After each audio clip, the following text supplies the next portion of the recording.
Hier, nous avons mentionné qu'aujourd'hui, Chav Cheshvan, l'anniversaire de la naissance du Rebbe Rachab, Rabbi Sholem Dober, qui est devenu le cinquième dans la dynastie de Rebbe, de leader du mouvement Chabad, né dans l'année 1860. Et on a discuté hier comment sa vue prophétique de ce qui va arriver a créé une armée d'élèves, une armée de Tumimim. Et nous avons parlé que c'est cette armée de Tumimim qui sont à l'avant de cette guerre positive pour dévoiler, pour accueillir le Mashiach.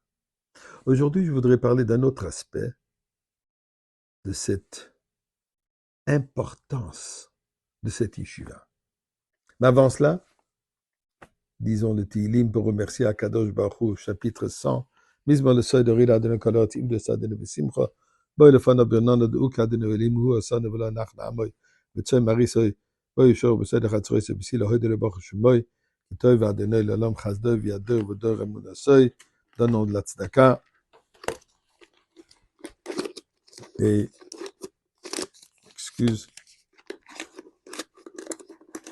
prions pour la sécurité d'Am Israël et la venue de Mashiach. Le Rebbe Rachab, dans cette yeshiva qu'il a fondée, Yeshiva Tomchet Mimim, il a exigé de l'étude approfondie de la chassidoute. D'ailleurs, lui-même, il a prononcé 2000 discours chassidiques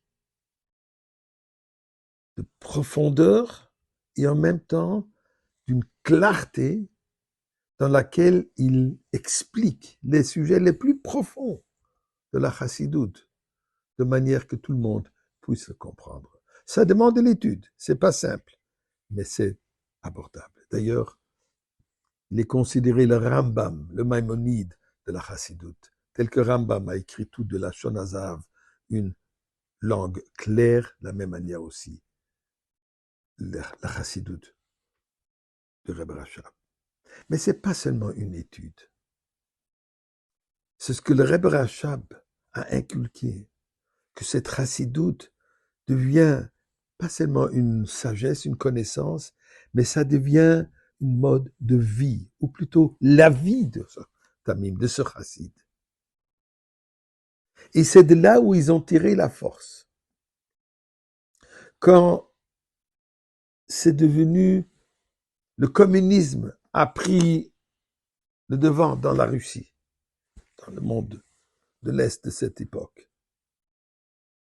Le communisme qui avait pour mission de déraciner entièrement toute notion de judaïsme, toute notion de croyance, toute notion de religion, des départements particuliers dédiés pour battre, pour détruire le judaïsme. Pas seulement le juif, mais le judaïsme, déraciner le judaïsme du juif. Ils ont fermé toutes les écoles, ils ont fermé toutes les yeshivot, ils ont fermé toutes les synagogues. Tout ce qui pouvait seulement avoir un concept de judaïsme a été déraciné. Ce sont ces élèves, ces bachurim, ces jeunes hommes qui ont étudié dans la yeshiva Tomchet Mimim, qui se sont battus de manière héroïque, à savoir combien de centaines et des centaines de chassidim qui ont perdu leur vie, qui ont passé des années, certains même 20 ans en Sibérie, pour la seule raison, pour le seul crime d'avoir enseigné à un enfant Aleph-Bet. Tout ce qu'ils ont pris ce courage, tout ce qu'ils ont pris cette force, eh bien ça, ils ont tiré de Tomchet Mimim. Et c'est ça l'importance de cette journée, de l'apparition de Rebbe Rachab, c'était sa prophétie, sa vue qui a monté cela.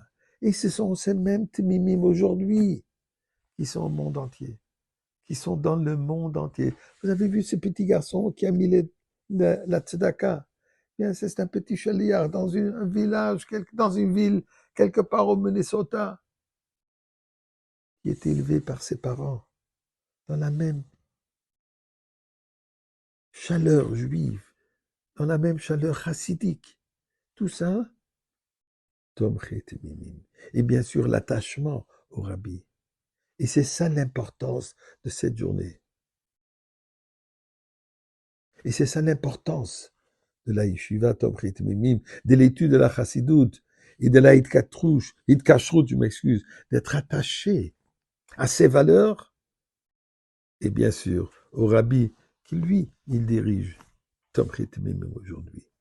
Et pour cela, nous prions à Kadosh Baruch Hu. L'enseignement de la chassidoute, c'est ça ce qui nous amène la Goula. Alors, aujourd'hui,